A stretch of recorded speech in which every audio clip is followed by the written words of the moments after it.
Hi everyone, good morning and welcome back. And we'll continue our study and discussion on the early church history based on four gospels. But before we actually begin to read the records in the New Testament, for Gospels, we're trying to understand the church and also the history. And this is our fifth week, number 5. And so we are halfway through when we are done with this one, hopefully. And we have discussed in the last week about the functions and the missions of a church or the church. So we'll just have a brief review on this, and then we will go into the part number 2. So we'll just cover the part 1. This is the end of the part 1, lesson number 4. So functions and the missions of a church. It is important to understand what is church is for. Why is the church in the history? And without knowing the reason, the purpose of a church, we will not be able to identify if is church doing a right thing or something else. And many times in the history, church has forgotten, actually not the church itself, but the leaders, the human beings, the so-called Christian leaders in a church or the church or denomination, they somehow had forgotten what the church is existing for. And thus, it is important for us to remind again and again what the essence of the church is, the being of the church, and also the doing part of the church. So that has to do with the doing part. So we'll just go over the review. So the basic, the reason is to begin the church, to begin with. The church is primary and the initial and the most fundamental function and the reason and the purpose for its existence is for the salvation of each soul and spirit who is lost because of the sin. The sin has been committed, and then sin they are committing, but the major sin is living without God. Again, the sin, S-I-N, with the singular, and the sin of a human generation, and each individual who are living on earth or born into earth, is that they are born into earth without God. Because their ancestors, the generations prior, they did not know God, and basically human generation is living without God. So the salvation is the primary and the most initial and important purpose of church's function and the reason. And the holiness, once you become, and the reason we are going to be saved is so we want to recover the original image and the likeness that were given to human generation, as it is written in the Genesis chapter 1. And God said in Genesis chapter 1, I believe it's 28, 26, it says, let us make man in our own image and in our likeness. That's how God had designed us to be. And the holiness is recovering that initial image and likeness as God has given us. And it includes goodness, righteousness, clean, pure, and being sanctified. So the cleansing and sanctification is a process of becoming holy. So you don't become holy at once. Even if you believe in Jesus Christ, if you have accepted Jesus Christ as your Lord and Savior, still we are in this world, and we are in the process of coming out of this world, and that takes the time and effort and your decision and hard work from you, but everything is done because of the Holy Spirit. That's how we believe. So the Holy Spirit is the agent, and he's the leader, and he's the one who initiates and processes this cleansing and sanctification. So the church, any church that we if it's a church, should help its people, its members, to become holy by pursuing cleansing and sanctification. And that in the history, and even today, church is doing something else, and they think something else is more important than that attaining and pursuing the holiness. Holiness is the godliness. It is how we become more like God, more like Jesus Christ every day. So that's the concept of holiness. So it is done by confession, renewal, reformation, and regeneration, of course. Regeneration is the power of salvation. Then wholeness. While the holiness is the becoming more like God in terms of the sin and righteousness and so on, wholeness is a process of becoming a person, more complete. I told you that it takes a time and effort, and it takes a time, it takes a growth. So wholeness is a becoming perfect and complete, and trying to be full. So fullness meaning in the image and likeness, you may be just 10%, 20% compared to who God is.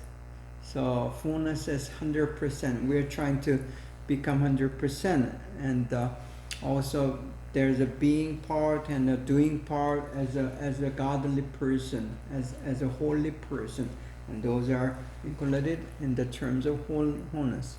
And basically, wholeness is Christ-likeness.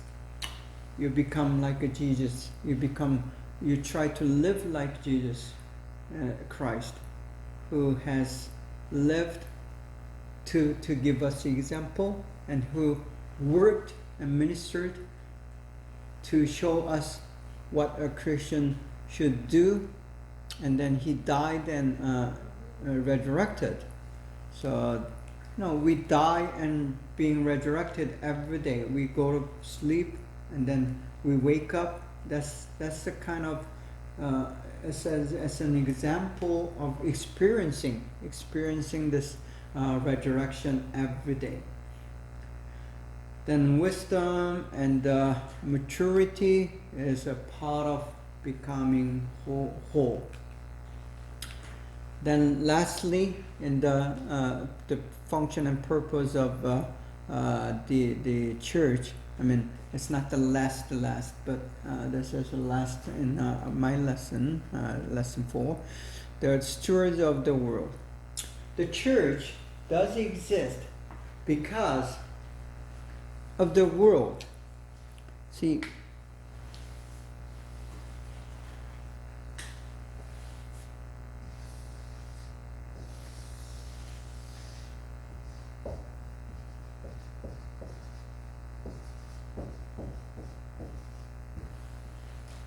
church has been, since its beginning, 2,000 plus years ago. It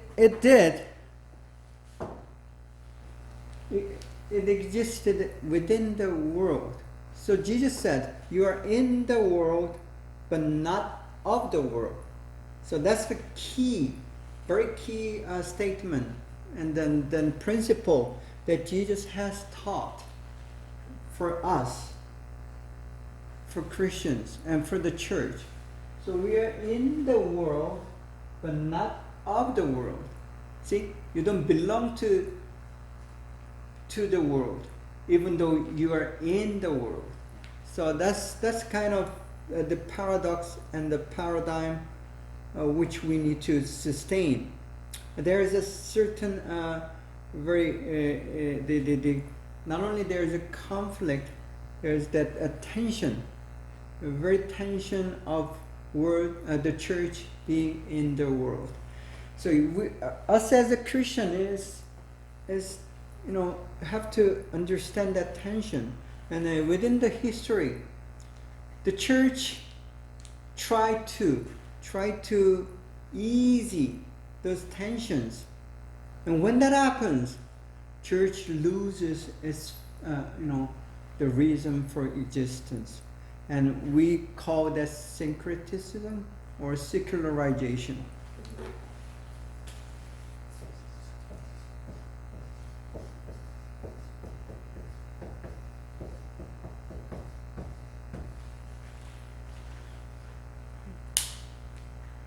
Because we do not belong to the church, the world, the church do not belong to the world, we are separated. I mean, not in this, what is the word? We are different. We are sanctified. But when church becomes more like a world, church tries to imitate the word. Church tries to follow the principles of the world. We call secularization. We call it secularization, meaning we kind of corrupt. So that has happened a lot in the history. And as we study the early church history, we try to see the pattern. I mean, there's a pattern of church becoming more like the world. Instead of church influencing the world, so world becomes more like a church and more like a kingdom of God. So when a church makes its influence and impact and the change toward the world, then it's the kingdom of God. So that influence, that sovereign and the rule into the church, into the world by the church, that is called evangelization. So either you're going through the secularization or evangelization. And throughout history, this happens simultaneously. I mean, it happens at the same time. And we see that, even with a good church may have some aspect of secularization without even knowing that they are being secularized. And then they do evangelization as well.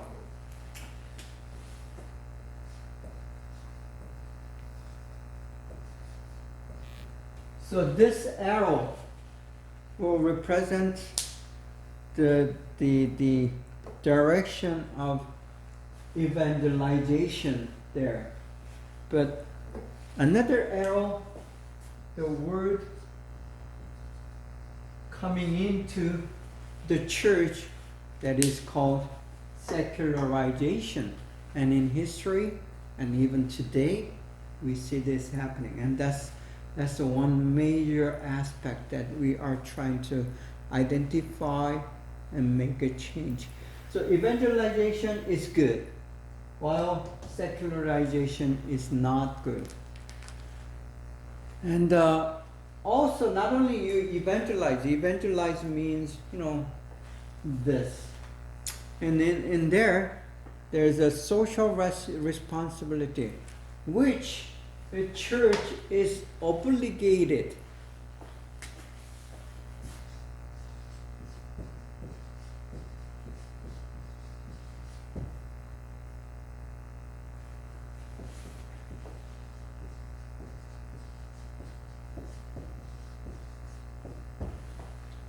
simply it means you are responsible because you're a church or the church. You have that responsibility toward the world. See, you cannot avoid this.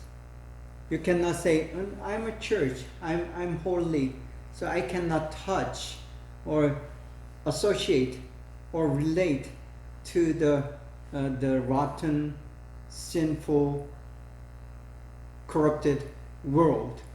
See, that has been some the approach of so-called some fundamentalists.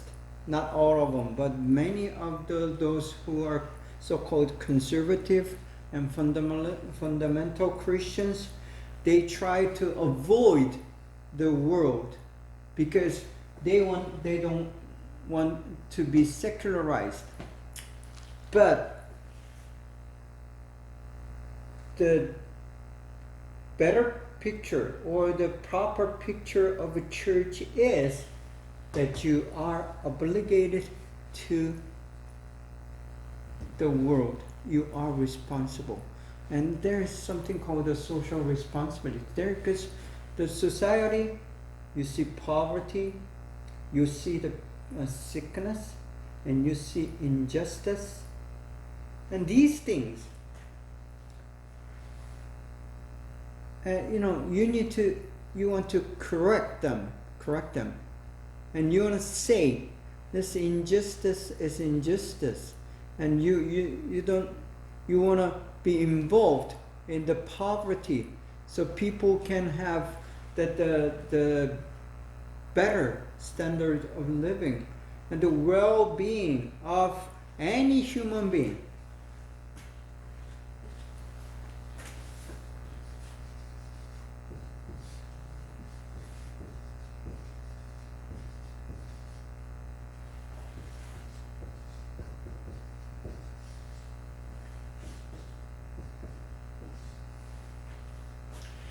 Any human being, this is very important.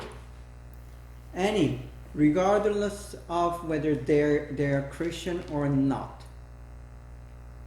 whether they are white or black, or Asians, whether they are young or old, whether they are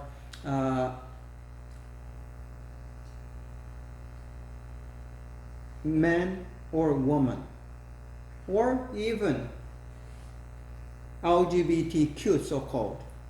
I mean,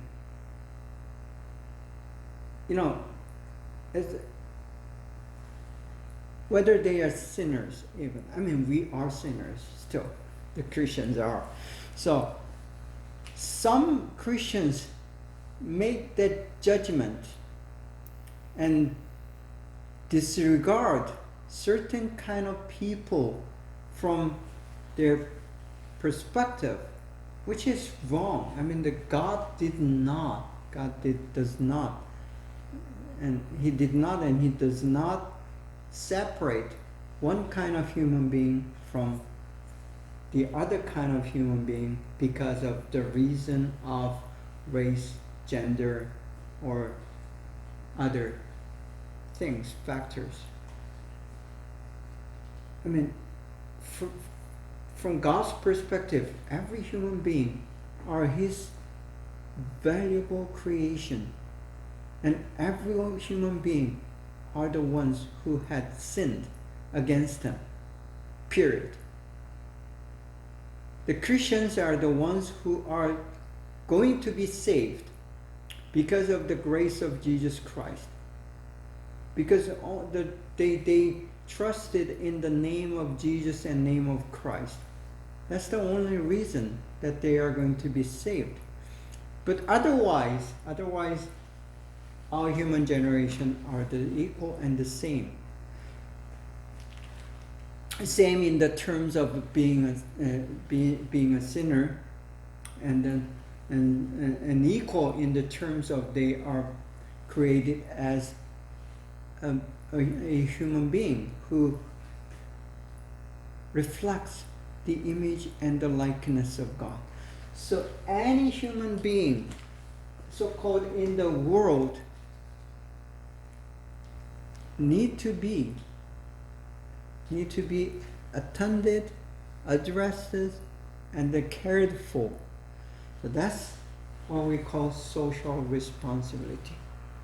So when we are doing, a church is doing its ministry,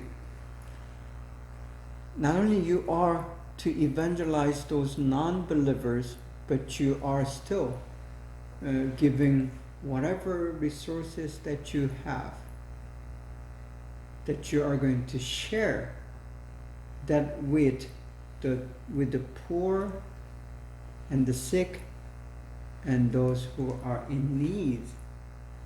So that's called the social responsibility. And the justice.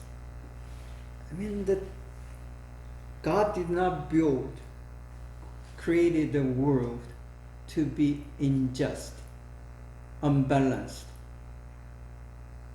And there are a lot of social sins that is going on in the world. There's social injustice, racial discrimination, and then the poverty is also a part of injustice. So these things need to be corrected, and the church has to continually say these things against the world and say it is unjust. And we see a lot of these things going on, even in America. Which part of the world, it doesn't matter whether it's America, Korea, Japan, China, and India, everywhere there is injustice, because injustice has been with the human history from the beginning. After the fall, after Adam and Eve, there was always this injustice, and it needs to be addressed. And the mission basically is what the church does for the world. So that is called the mission. Not only evangelize, not only do take a social responsibility, not only take the justice, all these things are called the mission of a church. It is obligation and it's mandate. So obligated means you are responsible. You have to do it because you're the church. So if you become a believer, not only your whole church is responsible for all these things, you as an individual believer, as a Christian, is responsible for these. So the history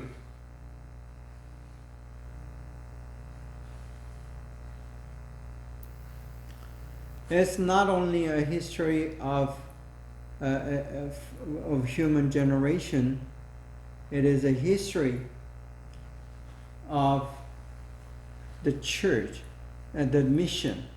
So that you are being responsible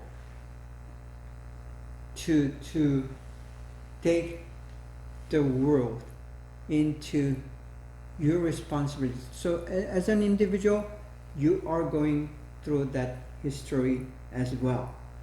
So your life, your individual personal life becomes a part of the whole church history. So we need to remember that. Okay. So that kind of covers the lesson 4 of part 2.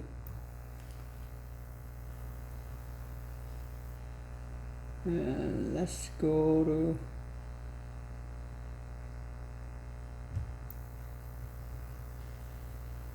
okay.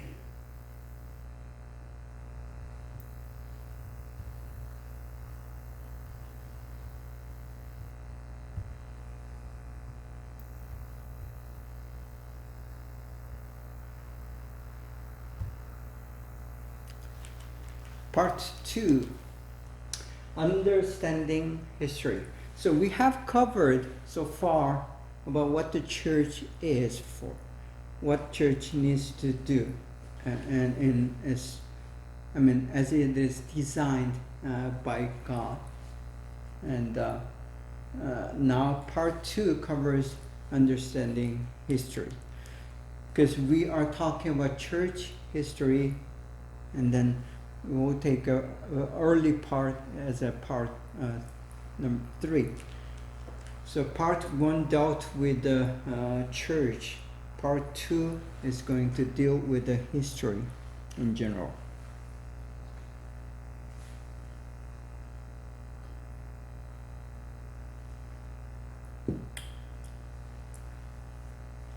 So understanding history.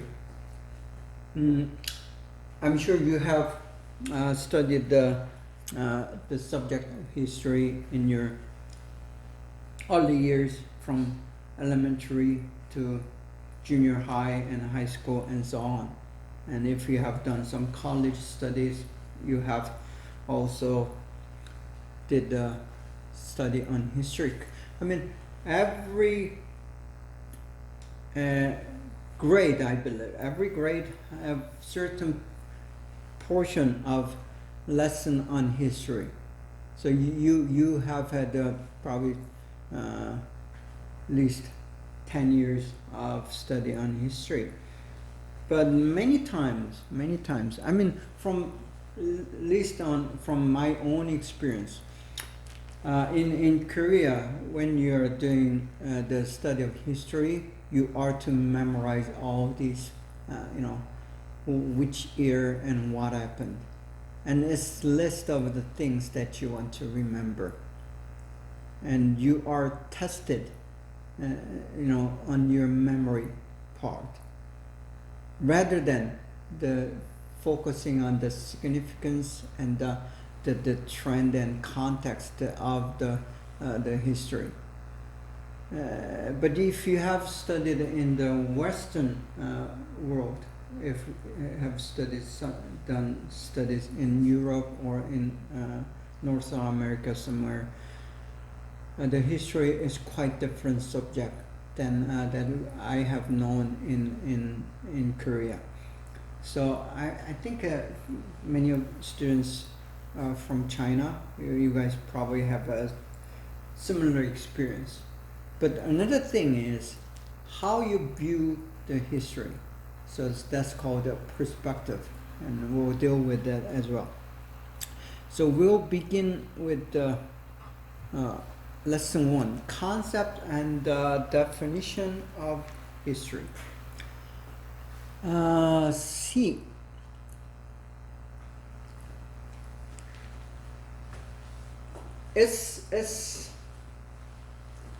Let's go back to this formula.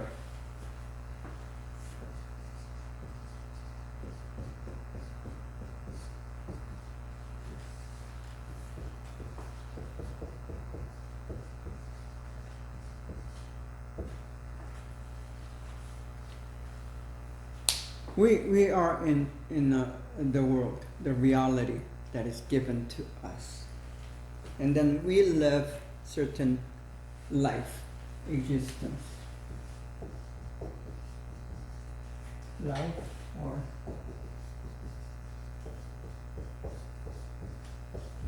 you can call it life or a lifestyle. So you live, you exist. Your existence, your way of life, is determined by this, the blank. And let's say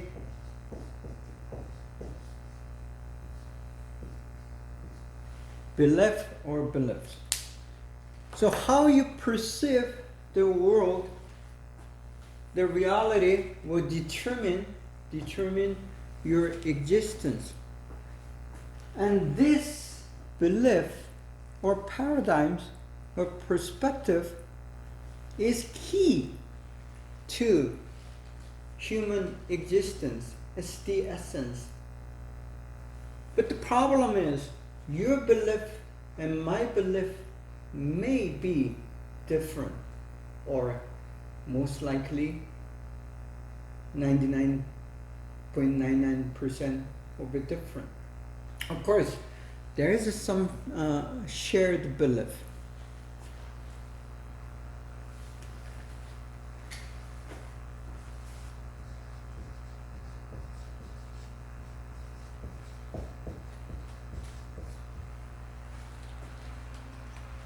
There are some shared belief, but to our surprise, people does not share them much, unless you are Christian, or you are Democrat, or you're socialist, or you are communist. That kind of defines your shared belief. And even though you are Christian, see, Christian self, I would call a Christian, but I am an evangelical. And some will say, I'm a Christian, I'm a conservative. And some will say, I'm a Christian and I'm a Methodist, or I'm a Baptist, or I'm a Presbyterian, or I'm a Catholic. And while some will say, I'm a Protestant. So even within some of the shared belief, there are those differences. And because of these differences, the concepts and the definition of history will be different from one person to the other, one scholar to the other scholars. So the very problem that we are facing when we are doing a history, whether it's just a secular history or Christian history or church history, there is this problem of the concepts and definition. So I'm not going to present this is the right concept or the right definition of a church or of history. I could say this is the right definition of a church according to the Bible.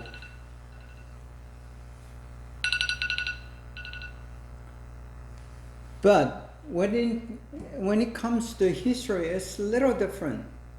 But so there is a biblical and Christian view on history compared to that is not so Christian.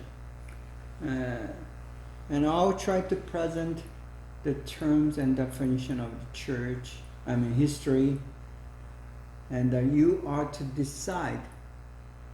You may have your own perspective on history already, because you're all grown up person, and when you are 20 or over as an adult, you must have certain perspective and concept and definition on history.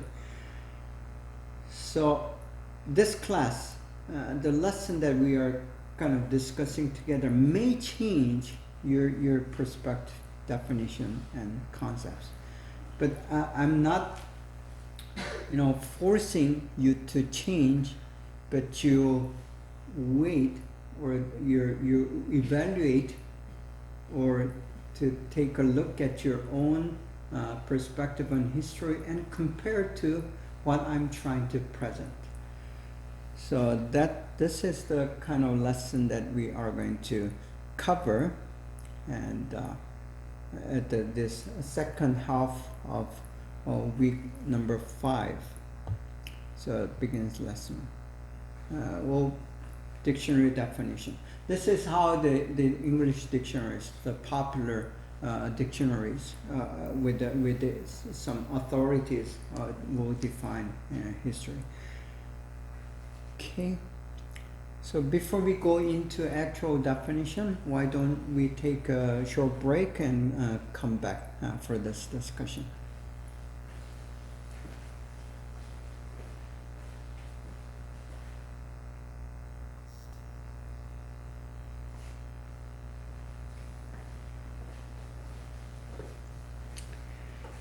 Okay, we are back and we'll continue our lesson on the perspective definition and the concept on history.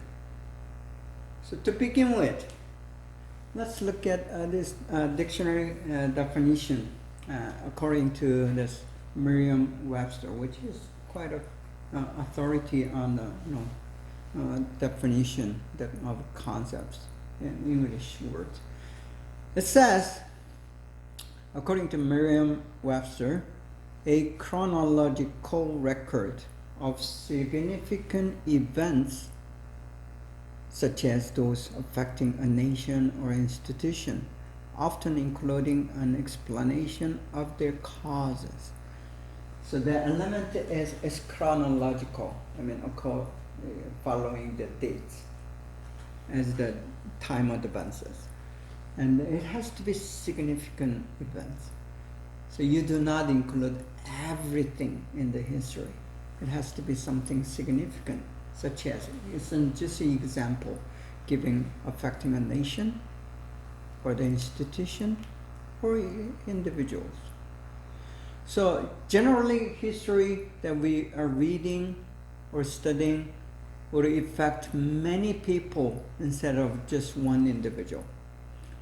So then this is a narrative, but it says this is important because it affects, changes life or the existence of many. The many will depend on who is writing for, but it's many, usually millions and millions. And it includes explanation of their cause, and also explanation of how it affected later on to the world or to the people. So explanation is another key. Again, that explanation is so-called interpretation.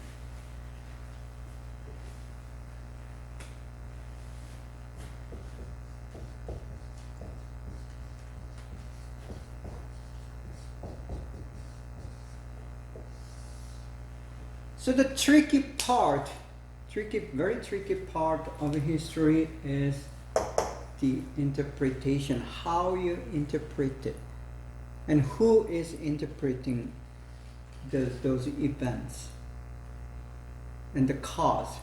How do you determine this is the cause and that is not the cause, and which is the most important cause and which is not so important? So it's an interpretation. There's no simple neutral explanation. That does not happen, and there's no objective perspective on history. That never happens. So when we are talking about history, it's all interpretation, your perspective, who's writing it, how you write it. That is all part of interpretation. That's why it is really difficult to have a good history. So good history is not the way, the perspective and interpretation, rather it is how well organized and how is it reasonable.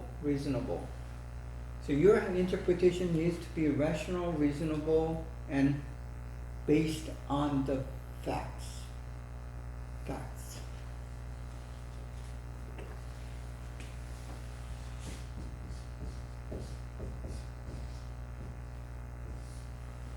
We call that historical facts. But the thing is, without record,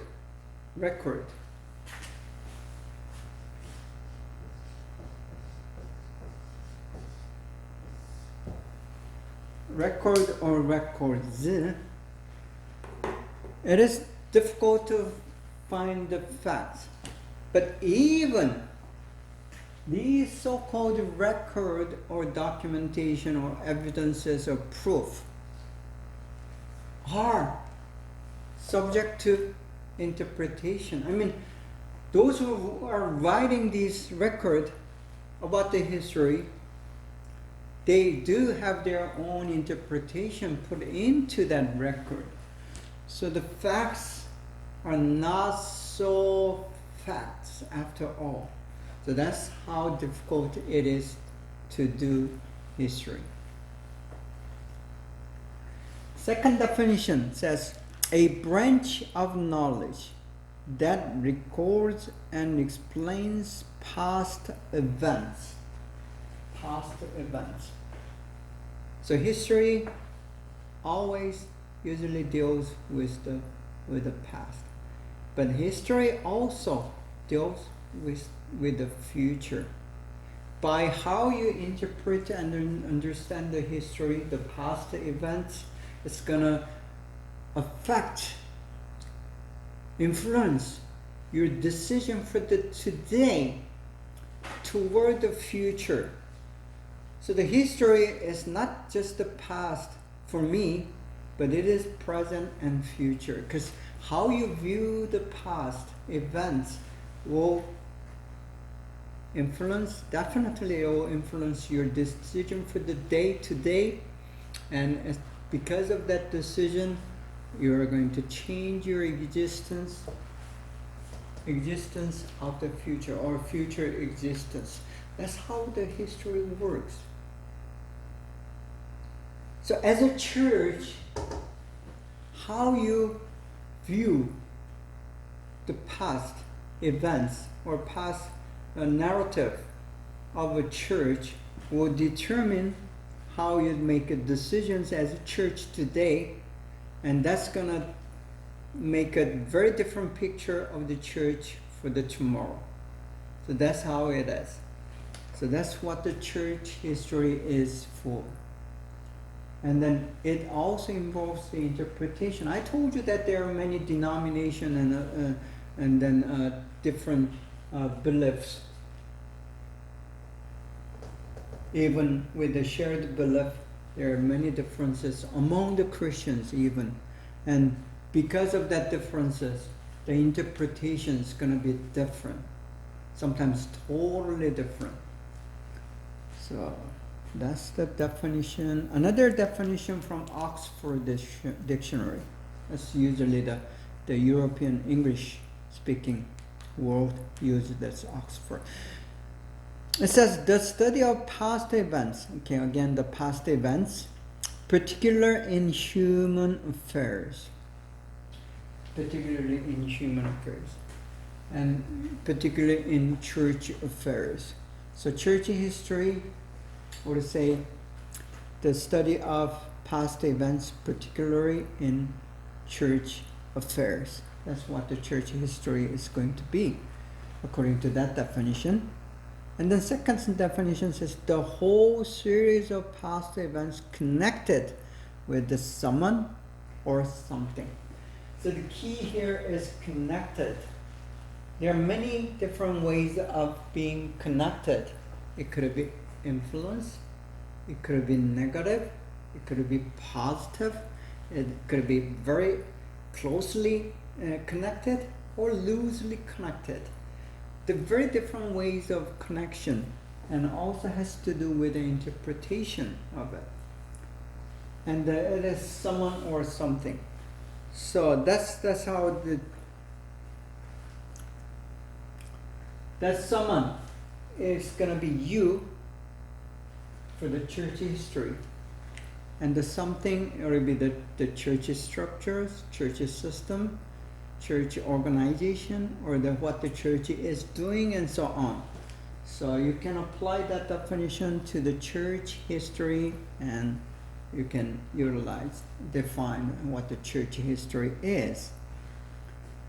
So we kind of get the idea. It has to do with the past and past events, and then how it relates to you today. And it does deal with the human affairs, the events, and the episodes, and so on.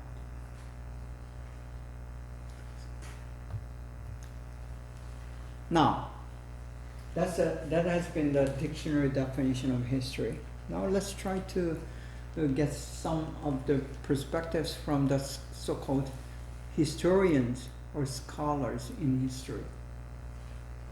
These historians are the ones who deal with the history. They are the ones who is making living about history. This is he or she is the member of this particular branch of knowledge or academic field, in another word.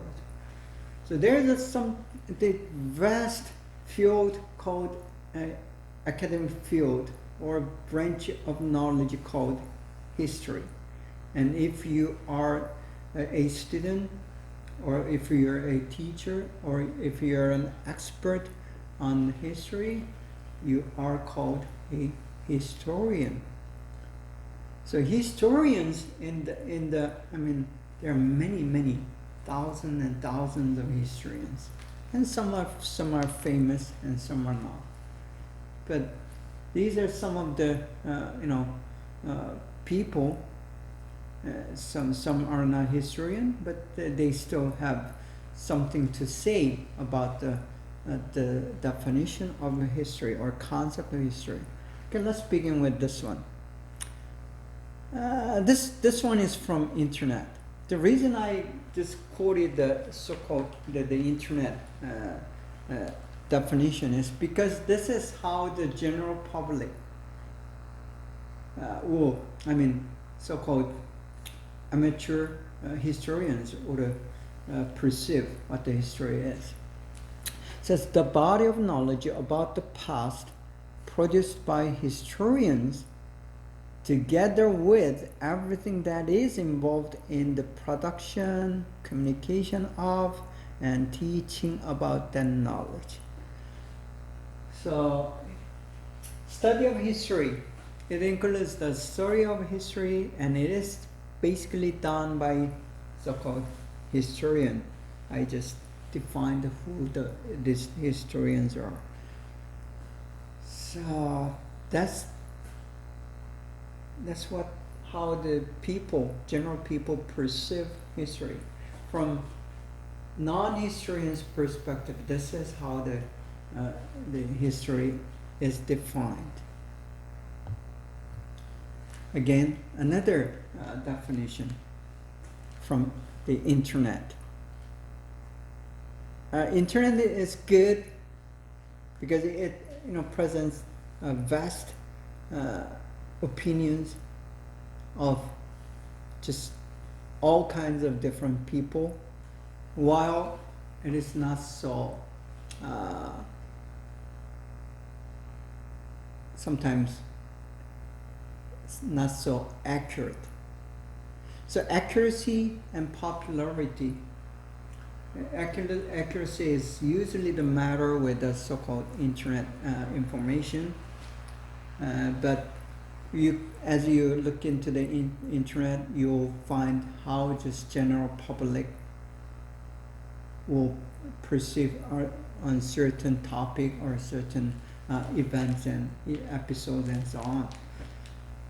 The attempt made by professional historians to record and reconstruct the past through the study of evidence derived from a variety of resources. So again, records and facts. It says evidence, and then variety of sources. Sources including records and artifacts, archaeological findings, and so on. You include that in so-called evidences. And looking at the evidences, it says derived from is again interpretation. It takes a certain interpretation, even if you try to deal with the just simple facts, pure facts. Still, once you say it about the facts, it becomes interpretation. So there's no way that you can avoid interpretation in history. Because of this belief. Everyone does not share the same belief. That's never the case. You and I, even among your family, you have different beliefs. So that's what causes different interpretation, and this different interpretation does matter many times because it causes conflicts. It brings out the conflicts, and even some will kill another human being for the reason of difference in interpretation, because it has to do with the belief, and belief many times is stronger than any other things. Not even blood. Family is related by blood, but many times it's stronger than that. We see that. So becoming a Christian is a very dangerous thing. Very dangerous thing for most of people. Not just for the people in the Muslim world, but not just people who live in China or North Korea. In North Korea, you cannot say that you are a Christian. Even though they have so-called government church or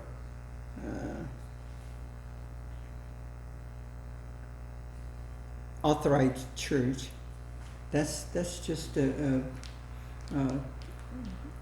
it's a fake. I could say that's a fake. And there's a true church, underground church, and that underground church represents how dangerous it is for North Korean to become a Christian. So you can be killed for your own belief. Again, coming back to the definition. So you look at the evidence, but how you study the evidence will bring out the different interpretation. And according to this definition, it even goes further. It says professional historians.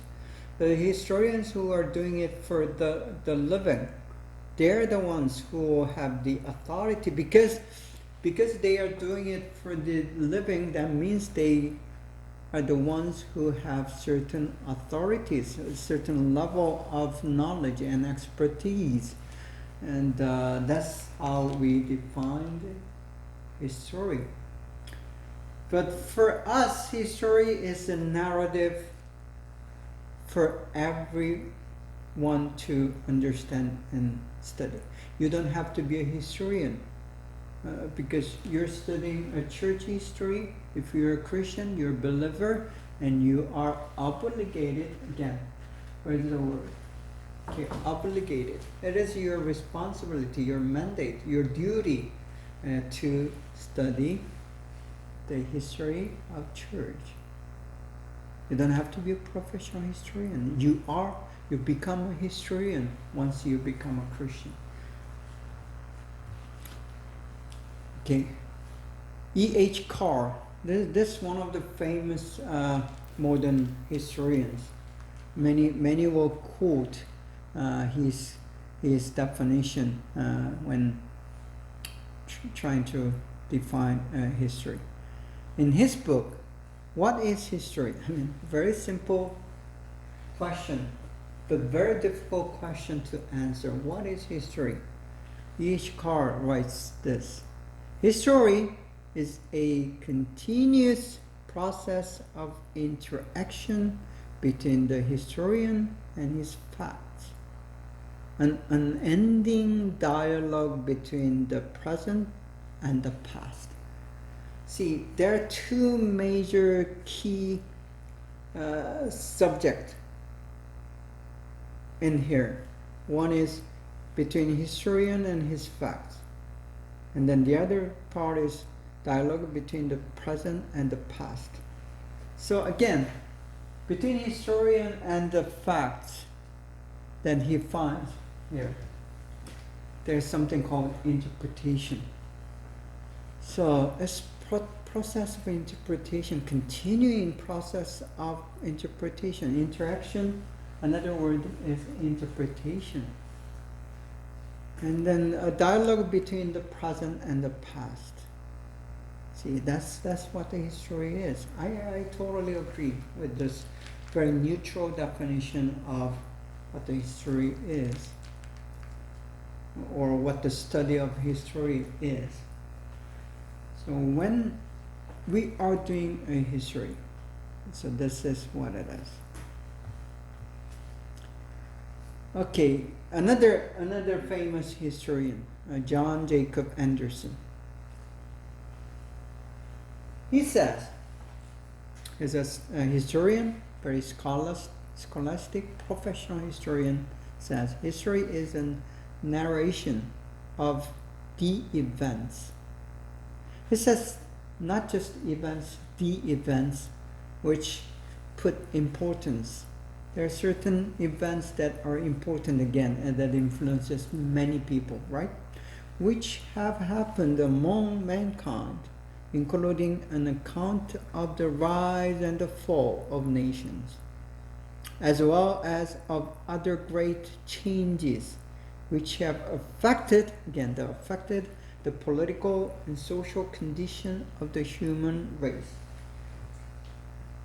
So not only political and social, I would say all dimensions of human condition. But usually when a historian writes a history, their accounts are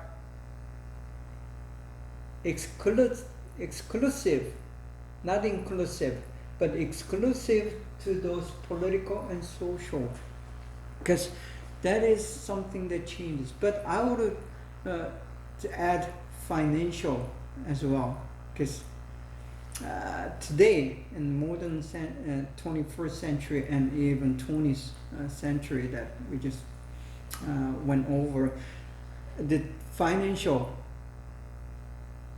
or economical condition would be one major key factor in history. So I would say all key dimension of human race. But if you just need to add one to the political and social, I would add economical. And it says fall of nation, rise of a nation. That's usually what the history is looking at. So if you apply that definition to the church history, the fall of church and rise of church, because church has been in that roller coaster ride, up and down and up and down. So that means any history, whatever you write, whether it's about the nation, whether it is about certain tribal people, or whether it's a church or business, whatever you are writing the history about or trying to study the history about, it has rise and fall. And the history looks at why did it rise and why did it fall. That's going to be the one key perspective and the point of concern when you are doing a history. W.C. Saller and Yitzman.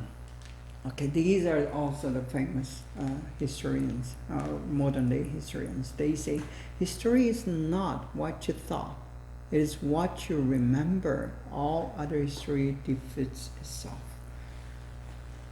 So some of the history is forgotten,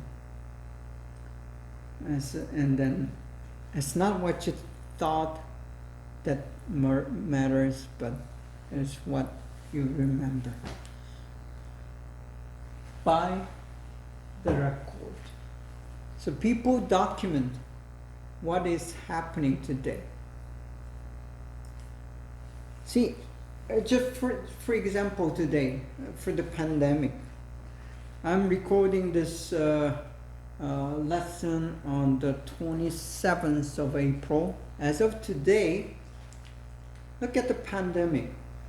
You don't write everything that's happening in every corner of the world, but the pandemic in India becomes a news.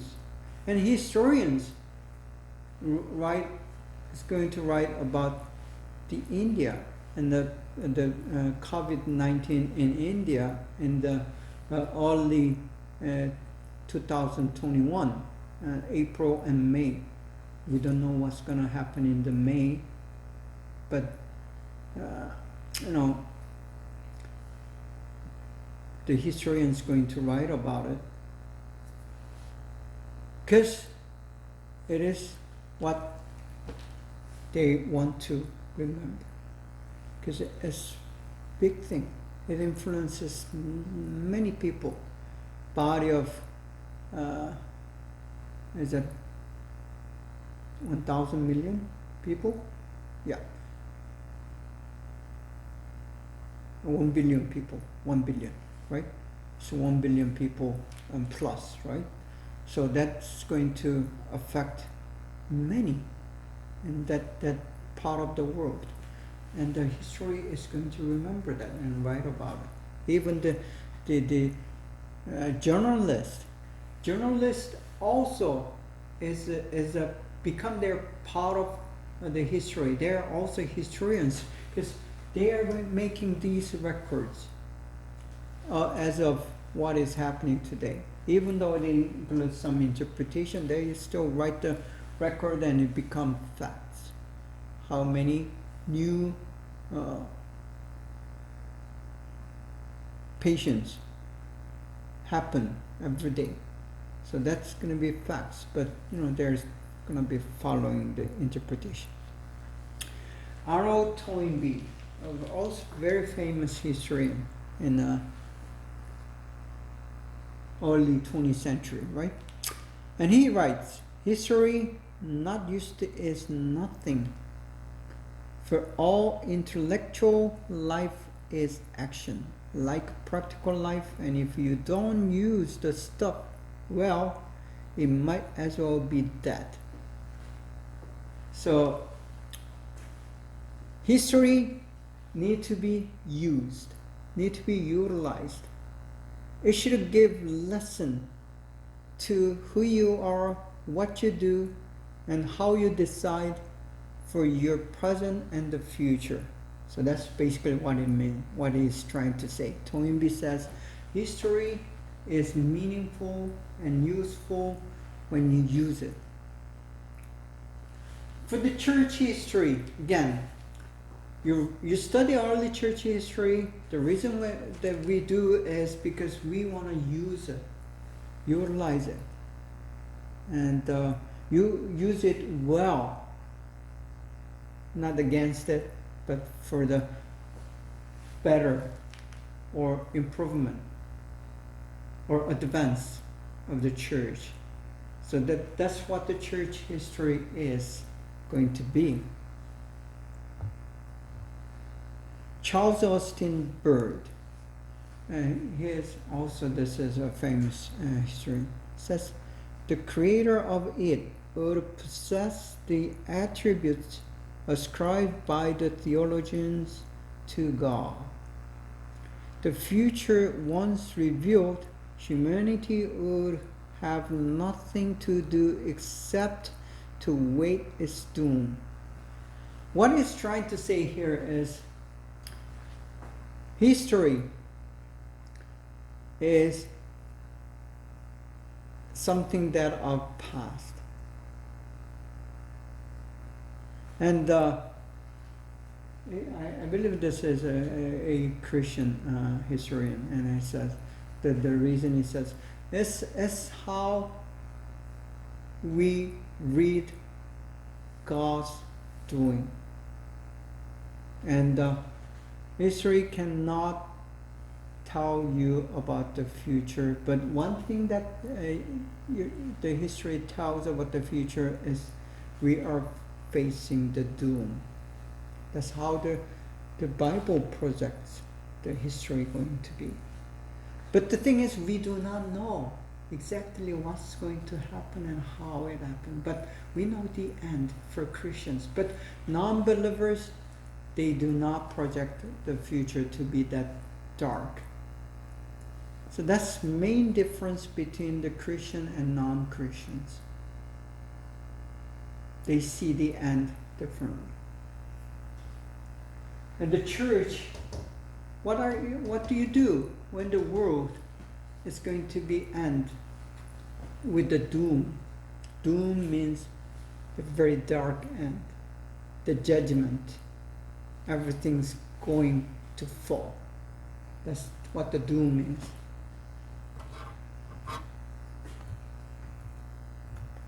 Okay, Martin Luther King Jr. You know who he is. The black pastor, Christian pastor, who has been assassinated for the civil movement. And still today, we have to see the Black Lives Matter movement. Because still, blacks in this country, Asians in this country, even though they were born here, and the blacks, they have been here in America for 300 plus years, still they're struggling to fight against injustice because of just the color of skin. Under the color of skin, everything's the same. You have the same red blood and the same pinkish flesh. You eat the same food and produce the same poop. And people make very big differences because of the skin color. Because you're Asian and your eyes are small, that doesn't mean that you're less human than any other kind of the different race. So that's something that we are fighting against. Whether you're Christian or non-Christian, still that's a Christian value. That's what the Bible taught us, and we need to fight against it. And then he said, Martin Luther King Jr., the major lesson of history. There are four. First, whom the gods destroy, they first make mad with power.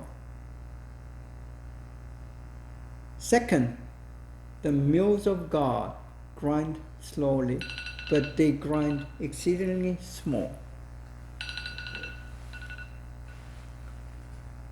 Third, the bee fertilizes the flower it robs. Fourth, when it is dark enough, you can see the stars. See, this is very figurative, poetic, and that's difficult to understand at first reading and glance. You need to meditate on this. But basically what it's trying to say is history is a struggle for the weak and the powerless.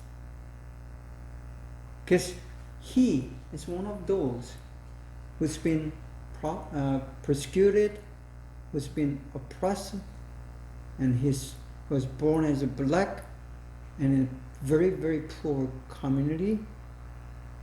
And he is fighting with the people who are sharing the same reality. Because of the common shared reality, they would have had the same shared belief. Because they can relate with their own experiences. And that's how they perceived the reality, and they are the ones who got together to make a better existence. And the thing is, there are those forces and the power and people who are trying to degrade degrade or put down someone else's existence. So when that happens, you are on the fighting mode. So look at the number 4. When it is dark enough, you can see the stars. That's kind of paradox of human history.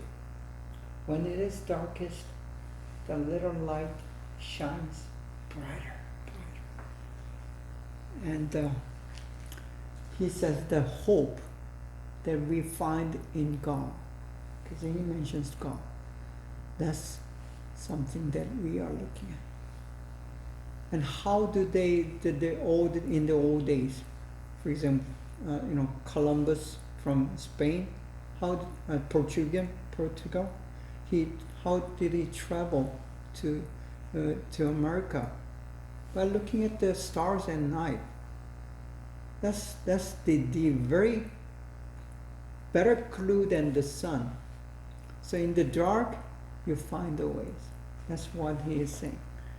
And then this is from the deaths of evil upon the seashore.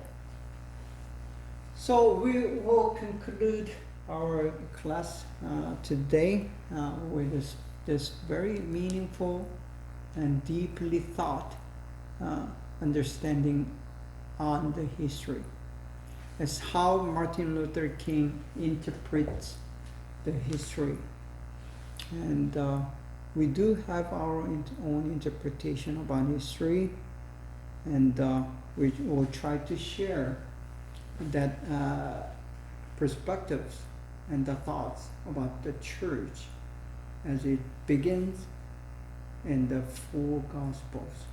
That's what we are going to try to do and in the coming lessons. But for today, let's say this is the lesson for today, and thank you for your attention. I'll come back next week and see you again. Bye.